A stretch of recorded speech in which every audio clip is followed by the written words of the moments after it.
Cover story. What if everything we understood about gun violence was wrong? That's the provocative question behind a new book from the director of the University of Chicago's Crime Lab. WGN's Mike Lowe reports.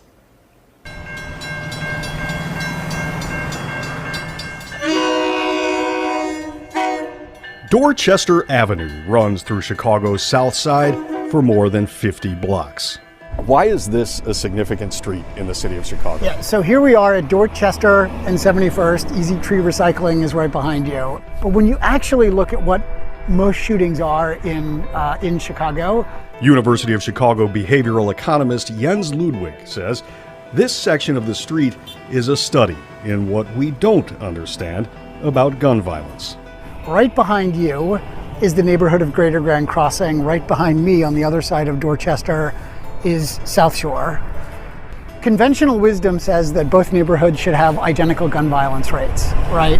In the sense that the socioeconomic, racial makeup is basically identical. Exactly. Socioeconomic and racial makeup is almost identical. They're served by exactly the same court system and prison system and jails. They have exactly the same gun laws, west of Dorchester and east. And yet the shooting rate in Greater Grand Crossing on this side of Dorchester is fully twice as high as it is in South Shore. What accounts for that disparity? It turns out Greater Grand Crossing has 50% more vacant lots than South Shore and about 20,000 fewer residents. South Shore's more desirable lakefront location means there's more retail, restaurants, and residents. Gives you lots more eyes on the street. Eyes on the street, the people who may witness and stop disputes before they become deadly crime scenes. Ludwig says social intervention may be the most important factor in reducing violence in the short term. It's an idea that runs contrary to the conventional wisdom that violence reduction is only possible with either harsher legal penalties or stronger social programs. And what both of those conventional wisdoms get wrong is most shootings are not premeditated. They're not motivated by economic considerations. Most shootings they start with words. They're garden variety arguments. They escalate, go sideways, and they end in tragedy because someone's got a gun. In fact, 80% of the shootings in Chicago arise from those temporary moments of stress on the street. It's a subject that Ludwig has been researching for years as the director of the University of Chicago's Crime Lab. It's one of the key findings of his new book, Unforgiving Places: The Unexpected Origins of American Gun Violence. What do you mean by unforgiving places? You know, in some ways, America itself has been constructed as an unforgiving place. We're a country of 330 million people. We have 400 million guns. But that's not an issue likely to be addressed on a national level. Instead, Ludwig says cities like Chicago must focus on realistic short-term solutions, like using data to send police officers and violence interrupters to the areas most likely to see arguments become shootings, the unforgiving places. We have to have a holistic approach. Mayor Brandon Johnson and other leaders have stressed the need for a comprehensive approach to violence that would address education, economics, poverty, policing, the justice system, and the family structure. Do you need to solve every social problem in order to reduce gun violence? The good news is that you do not have to solve literally every other problem in society to really move the needle on the gun violence problem. In the book, Ludwig argues small steps like turning vacant lots into parks or teaching skills like impulse control in schools could go a long way in the short term. I think there's a bunch of things that we can do that are very practical and feasible, don't take a lot of money, and can really make a difference starting like yesterday. Ludwig says Chicago must begin to see gun violence as a problem to be solved, not a crisis to be tolerated, whether it's on Dorchester Avenue or any other dividing line in this city. On the South Side, Mike Lowe. Death of a Southwest suburban man. The victim's girlfriend has now been charged with plotting his murder. 33-year-old Agnieszka Rajewski is charged with solicitation to commit murder. Bridgeview police say Rajewski convinced her coworker, 20-year-old Anthony Calderon, to shoot and kill her boyfriend as he was walking out to his car Wednesday morning. Investigators say they found evidence that Rajewski and Calderon were also in a romantic relationship. 39-year-old Arturo Cantu was found dead on the sidewalk near 79th and Ocato. Calderon is now facing first-degree murder charges. Comments came during an event here at Navy Pier directed at teenagers from at-risk neighborhoods, providing them with something to do, connecting them with resources for summer jobs and other activities. And it is more of this that the mayor believes would go a long way to preventing disruptions like what happened last night. The reckless and dangerous behavior that was exhibited last night, no one wants to see that, and we're not going to tolerate it.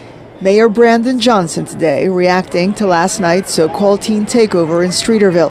15-year-old boy being shot in the leg. Second Ward Alderman Brian Hopkins earlier adding more detail to what he described as 3 to 4 hours of uncontrolled chaos. They were blocking traffic, jumping on cars, harassing pedestrians, stealing from the stores. There were several fights. Tasers were deployed. It is not immediately clear what led to the shots being fired. The incident coming on the final weekend of spring break for Chicago students.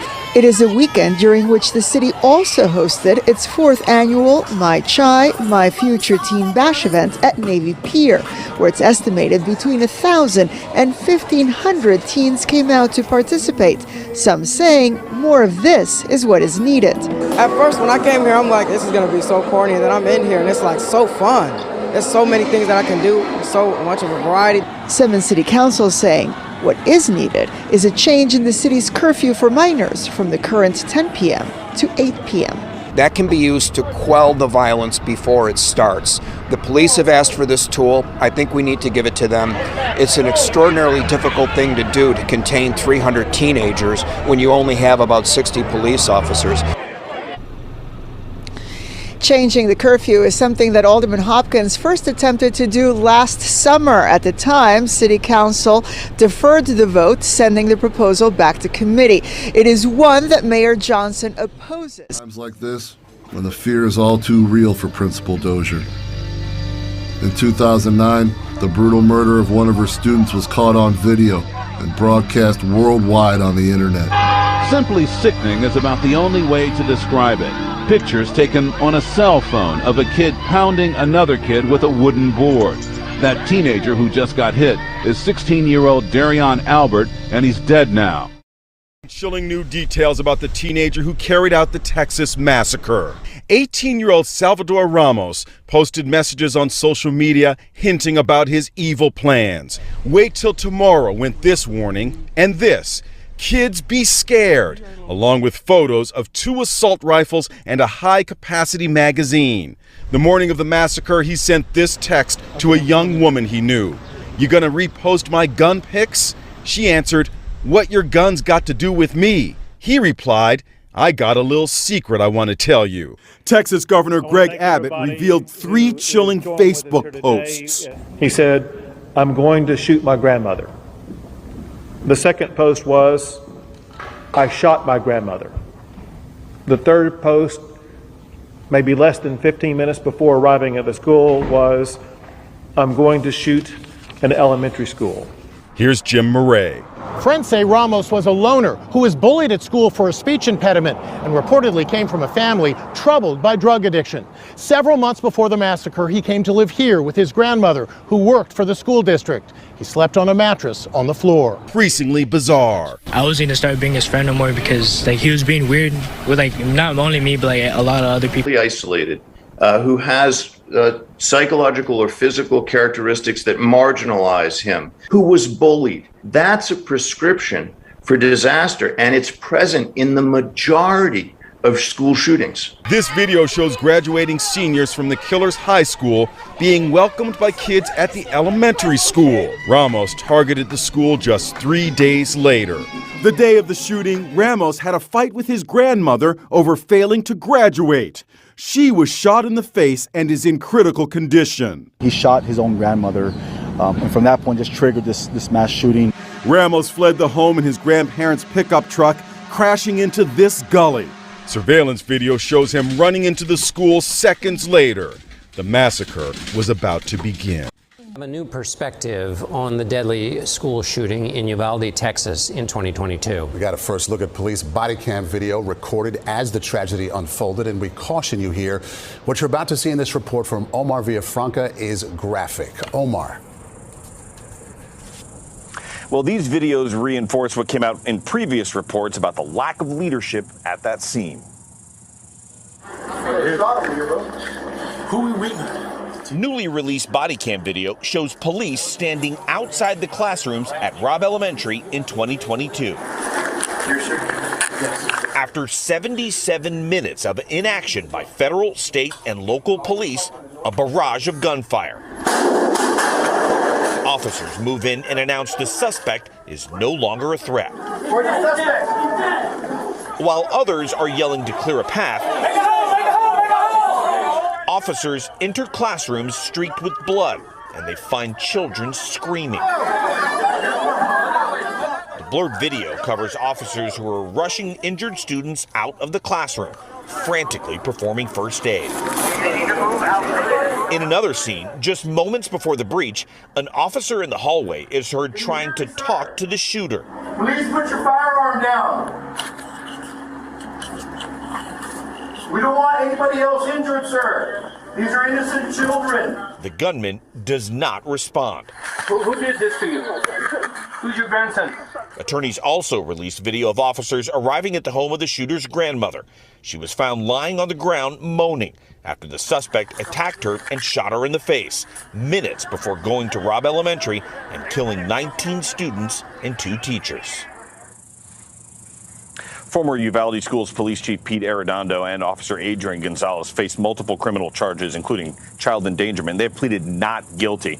But families have said that while these videos are painful, they're part of transparency, and some parents still want more officers charged. More than $3 million. That's how much police overtime cost Chicago taxpayers from January to June of this year, just for CPD's first district. And now you can see how much the city is spending on those extra hours. The Office of Inspector General created the Sworn CPD Member Overtime Summary Dashboard. It provides information such as the rank and title of the officer, the reason for the overtime, and the police district. The Inspector General says the police department's overtime spending is larger than the entire budgets of many other city departments, and she hopes this information will be useful as the city prepares its 2026. Inspector General creates a new tool to track Chicago police overtime, and it's already producing some staggering numbers. The CPD Overtime Dashboard shows the city spent more than $270 million on police overtime in 2024 alone. That's more than the entire budgets of most city departments. CPD also spent about $27 million for overtime related to last year's Democratic National Convention, which is 60% more than was allocated. Since January of 2020, police overtime has cost the city more than $1.3 billion. And thanks for being with us. I'm Marisa Vedra. And I'm Jim Williams. As we head into the long holiday weekend, many CTA Red Line riders are rattled after a series of violent crimes across the city's busiest L line. To put riders at ease, the CTA is now sending in some 4-legged security guards.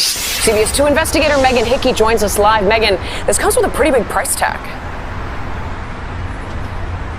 Right, Jim and Marie, those first K9 CTA units were deployed on the Red Line today, and that full contract for 100 security guards and 50 K9s per day comes in just under $31 million.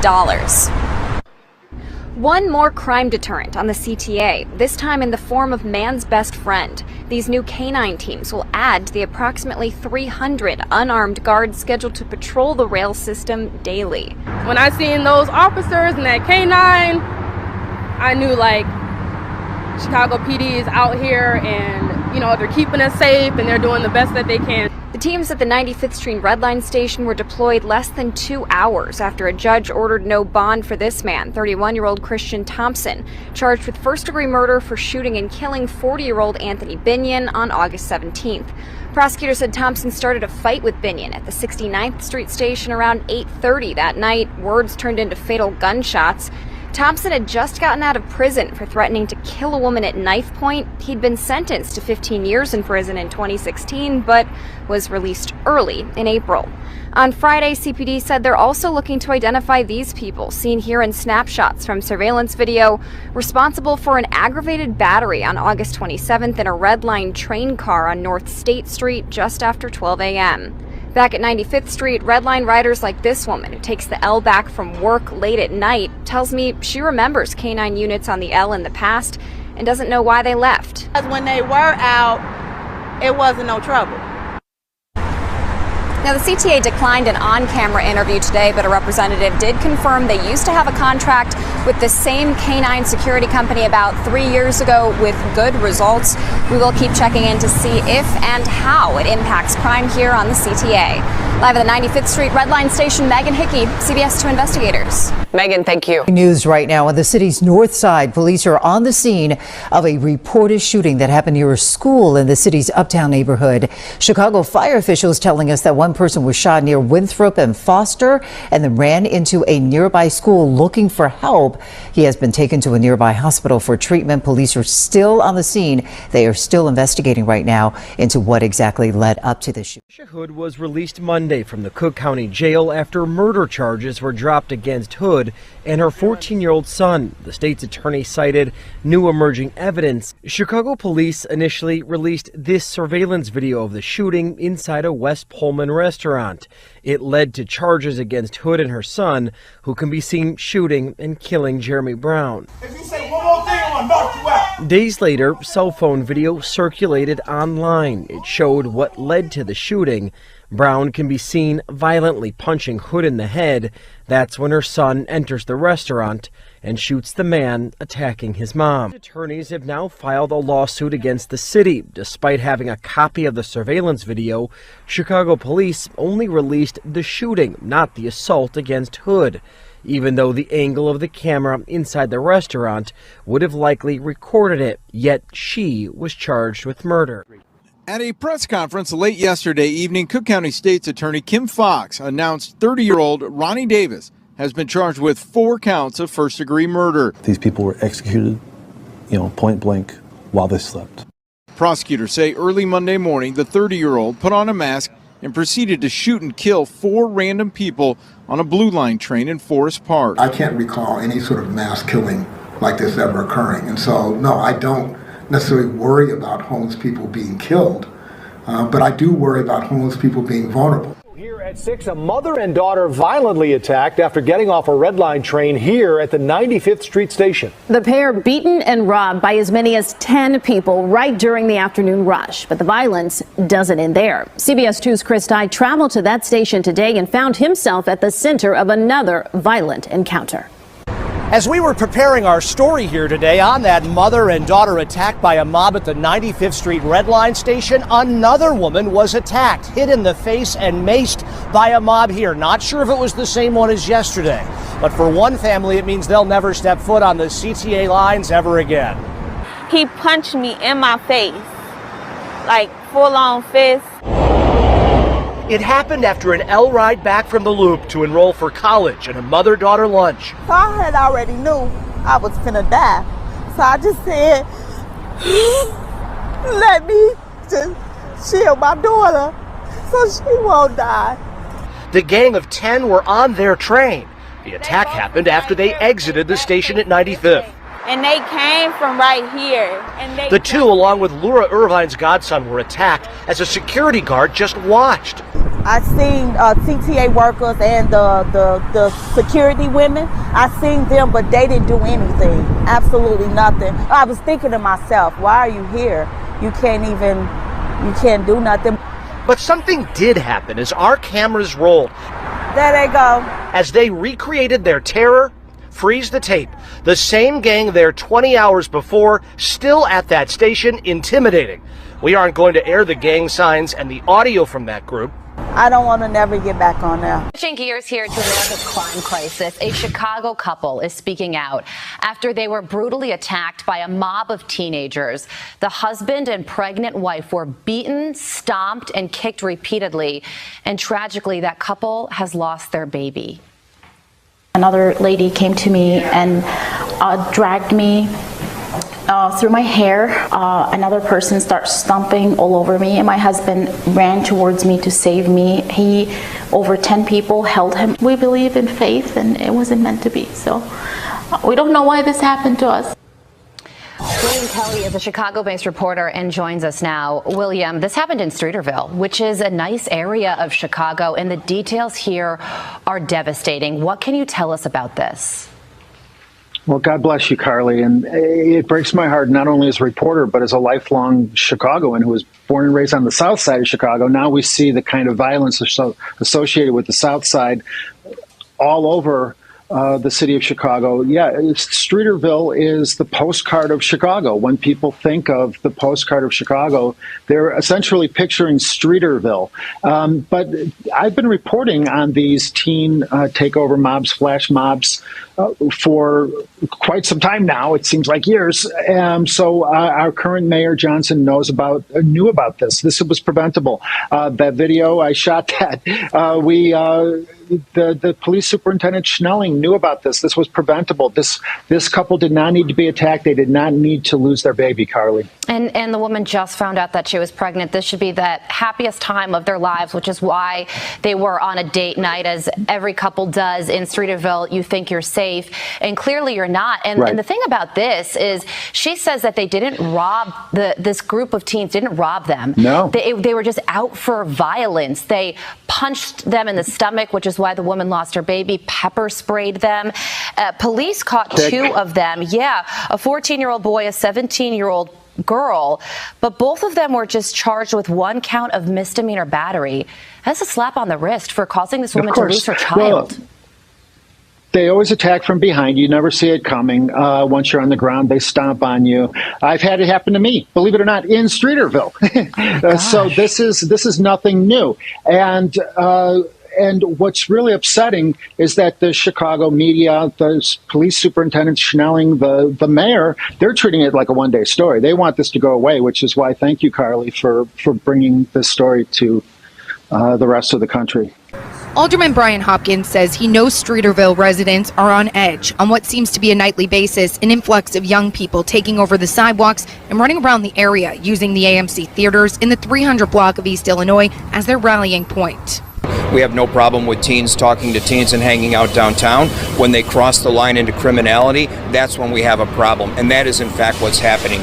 It was a recent violent attack, now amplifying the worries shared by many. Hopkins, who also serves as the chair of the Public Safety Committee, says he saw a video of it and says this was violence for the sake of violence. This was a random, unprovoked attack. They were just walking home after having dinner out, and they were attacked with no warning from behind. It all happened near McClurg and Grand just after 9:15 Friday night. A couple who lives in the area reportedly approached by a group with two people physically attacking them. A 14-year-old boy and 17-year-old girl, both arrested. That's unacceptable, and we need to marshal all our resources to respond appropriately and put a stop to this. Hopkins confirms reports the woman learned when she later sought medical treatment that she also suffered a miscarriage. He's been in touch with both victims and says this has been traumatizing. Now, Hopkins is also asking the Cook County State's Attorney's Office to upgrade the charges against those two teens to felonies. We are told by the Cook County State's Attorney's Office that they do not get consulted when police file misdemeanor charges, and they have not yet received any requests to review felony charges in this case. For now, reporting live in Streeterville, Courtney Spinelli, WGN. Three people are under arrest after a wild brawl on a CTA train platform. And video of that fight surfaces on the same day the transit agency and police show off a new high-tech solution to keep passengers safer. Arnold Brennan joins us live now from a Loop train station to explain how the technology helped in a fight involving a canine security crew. No. Well, Erica, that fight was captured on cell phone video that was shared all over social media, and the suspects were caught on video too, thanks to CTA's network of security cameras. That led to arrests. Today, CTA and CPD took us inside the room where they're able to monitor crime in real time. Cell phone video shows a situation off the rails. And a private CTA security guard climbing off the red line tracks. Chicago police say this fight, shared on social media, took place on the platform Monday night at the 69th Street station. Someone takes swings at a canine handler and even hurls a trash can at his dog. The chaos continues, full of punches, shoves, and dog bites. That type of behavior will not be tolerated under any circumstances. CPD Superintendent Larry Snelling says 3 people are in custody, thanks in part to this room. So we look at multiple locations throughout the city. Police call it the Strategic Decisions Support Center, or SDSC. You can see this is Fullerton. CPD has similar rooms at all 22 districts where it can monitor crime in real time. But this one at the 1st District is dedicated to public transit. We were in the room yesterday watching the cameras. We spotted one of the offenders at one of the train stations. A man, police say, was involved in this brawl. Officers followed his movements from a train to a bus where they made an arrest. And to have detectives and police officers in here throughout the day monitoring CTA is a huge step to protecting our riders and employees. Acting CTA President Nora Learson says this room shows CTA's commitment to safety. A commitment challenged by incidents like this. Chicago police say one man has been charged with several felonies after that fight with security guards, and charges are pending against 2 other people. Reporting from the Loop, Noel Brennan, CBS News, Chicago. Erica? Noel, thank you. After an altercation on a CTA platform in the Loop, Chicago police say the 56-year-old victim was involved in a physical altercation with another man on the CTA platform at Clark and Lake. He suffered a head injury and was unresponsive when first responders arrived. He was rushed to the hospital where he later died. A suspect is in police custody. Son Hunter Biden indicted 3 felony gun charges, accused of lying about his drug use when he bought a firearm in 2018 and then illegally possessing that weapon for 11 days. It comes just weeks after the collapse of a plea deal Hunter Biden made with the same prosecutor who was then appointed special counsel by the Attorney General. ABC's Chief Justice correspondent Pierre Thomas leading us off tonight. Tonight, the president's son indicted on 3 felony federal gun charges, accused of lying about his drug use to purchase a handgun and then possessing that gun illegally. Hunter Biden bought the Colt revolver in 2018 when he was at the height of his addiction. He has acknowledged using crack cocaine at times as frequently as every 15 minutes. I went one time for 13 days without sleeping and smoking crack and drinking vodka exclusively throughout that entire time. But when Biden bought the gun, he filled out a form saying he was not a drug user, which prosecutors say made the purchase and possession of the gun illegal. Felonies that could put him in prison for more than a decade. The indictment comes after the collapse of Biden's plea deal with the U.S. Attorney for Delaware, David Weiss, appointed by Donald Trump and kept on by Attorney General Merrick Garland to complete the investigation. Weiss had been digging into Hunter Biden for 5 years, and it seems that they had agreed to a diversion agreement where he wouldn't face a felony gun charge if he complied with certain conditions. Biden had also agreed to plead guilty to misdemeanor tax crimes. Acknowledging failing to pay taxes, he has since paid. But that deal fell apart, and soon after, Weiss asked Garland to name him special counsel. Mr. Weiss has the authority he needs to conduct a thorough investigation and to continue to take the steps he deems appropriate independently. Tonight, Hunter Biden's attorney accusing the special counsel of bending to political pressure from Republicans in Congress, insisting Hunter Biden possessing an unloaded gun for 11 days was not a threat to public safety, and arguing that the original deal to drop the gun charge should remain in place. Today's news coming as President Biden was delivering a speech on the economy. No comment on his son's indictment. There's a lot more I know we could talk about. I wish I had a chance to take all your questions, but I'm going to get in real trouble if I do that. Pierre Thomas with us live tonight from Washington. Pierre, what's next for Hunter Biden? Well, the president's son must now turn himself in, appear in court for arraignment, and face the prospect of a full-scale trial. Charges. This is the only case I could find where it was just this charge, where there was one gun, no criminal record, no other crimes were committed, and that the gun wasn't used in a crime. So when you take all of those factors together, this is very unusual. And for the viewers at home, and I know we're in a divided country, no matter where you are on the political spectrum, so many are going to be asking, well, wait a minute, you all reported on a potential plea deal that looked completed just weeks ago, and now that spectacular collapse and 3 felony charges. That's a significant turn. Yeah, look, it's rare that plea deals fall apart like this. It's even rarer that they fall apart this spectacularly, as happened here. But when they do, prosecutors often throw the book at the defendant, as appears to be the case here. Now we're looking at this playing out during the election, the race to the White House, along with former President Trump. Dan Abrams. Hey, man, shut the fuck up. That's what you do. I'm coming.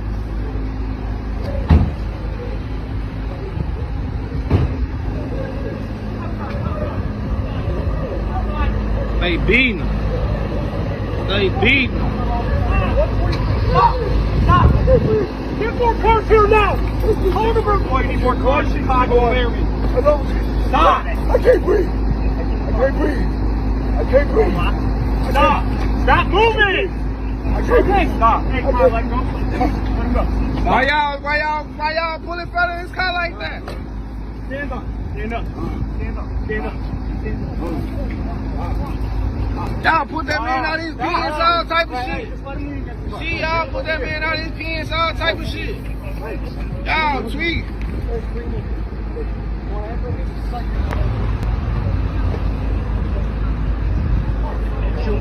Yeah, they. He good. I cried that week. That week. Gotta go. Oh, see why? Hey, they're driving over GPS.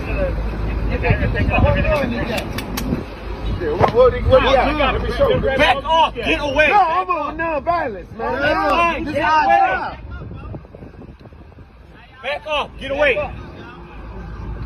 Back off! Get away! Go back across the street! Go! Man, I'm right here. Across the street! Don't touch me! Back off! I know what the fuck I got right. Don't come up. That's fine. Don't come up. I can record whatever the fuck I want to record. What is you talking about? Who's fine? What the fuck is wrong with y'all? I got this shit on recording, boy. You come out him. That's y'all problem over here. Don't come over there. That's y'all problem, bro. I got this shit on recording, bro. Make sure you got nothing, bro. Oh, look, you can check me, bro. I ain't got shit, bro. I got one bag of weed, bro. I got shit recording, bro. I ain't got shit, bro.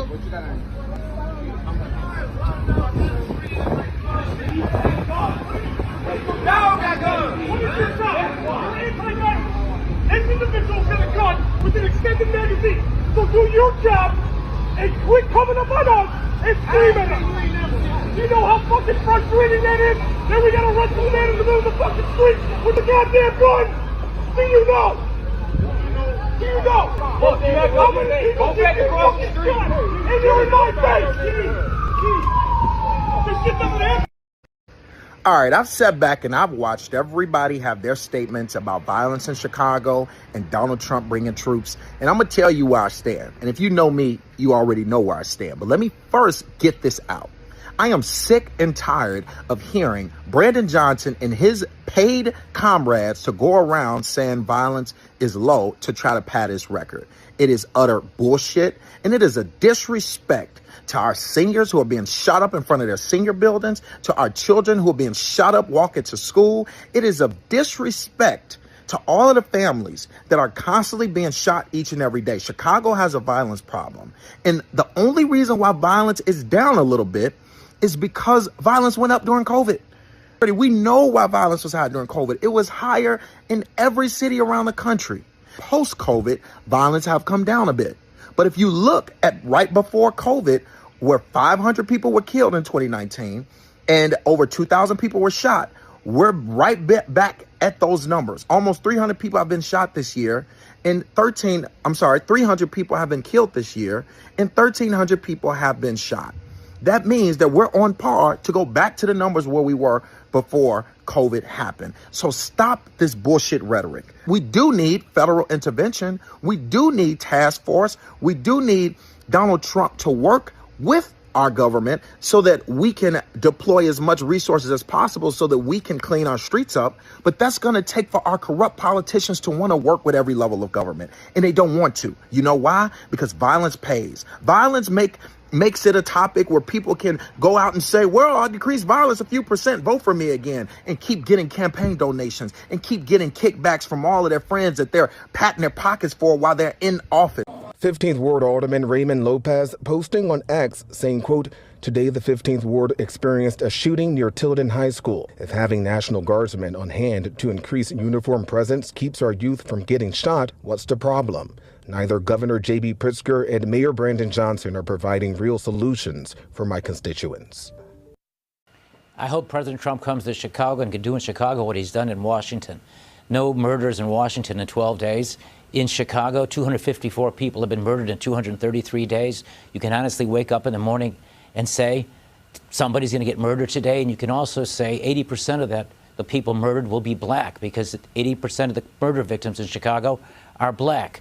And if this was happening in the neighborhood Pritzker and these white limousine rich liberals live in, he would not only beg Trump to bring the National Guard, he'd scream and shout for the Army, the Navy, the Marines, and the Air Force. This is hypocrisy with a touch of racism, and it proves that the Democratic Party today, Black Lives Matter only for their votes, not when it comes to keeping them safe. We just had 4 mass shootings in the span of 1 month. But they want to sell this idea that if they just had more federal money, that things would be better. That's what they demanded today. Johnson and Pritzker want $800 million, I believe that's what they said, restored to Illinois and Chicago. Well, Chicago's a tale of two cities, because the south side of Chicago, the west side of Chicago are very different places from the Streeterville neighborhood or the Gold Coast neighborhood where Pritzker lives. In fact, life expectancy in the neighborhood Pritzker lives in is 91 years. But in Englewood, just a 20-minute drive away, the life expectancy on the south side in Englewood is 61 years. Police officers are outnumbered by nearly 10-to-1, gangbangers to police officers. 12,000 police officers, more than 100,000 gangbangers. And those communities that are underserved with police presence are the ones who are facing these high crime rates. And here again, this isn't a black and white issue. It's really a moral issue. And when I was a governor back in 2008, I actually talked about sending the National Guard to help Mayor Daley and sending state resources to help Mayor Daley fight crime in those high crime neighborhoods. The great irony is, and this is sort of what Malcolm X says about white liberals, they pretend to be your friend. They're the fox who sees the lamb, but it's the fox who eats the lamb. They welcome President Trump. And let me just say this, anybody that's opposed of a president coming in to help our communities to be safer, help our communities from homicides, from robberies, carjacking, and especially an elected official who have a problem with that, those elected officials should be thrown in prison for treason. That's just it. And you know what? Do not send these crooks no money. That's one thing we are asking President Trump not to do. They stole and laundered all our money. Actually, we're asking for a forensic audit. We want an itemized breakdown of how they spent our money on infrastructure, how they spent our money on the illegal alien crisis scam, and we want to know how they spent our money on just crime statistics, because we know they manipulated those. And we often come to these and say, these unspeakable tragedies, or there's no words for this. There shouldn't be words for these types of incidents because they should not happen.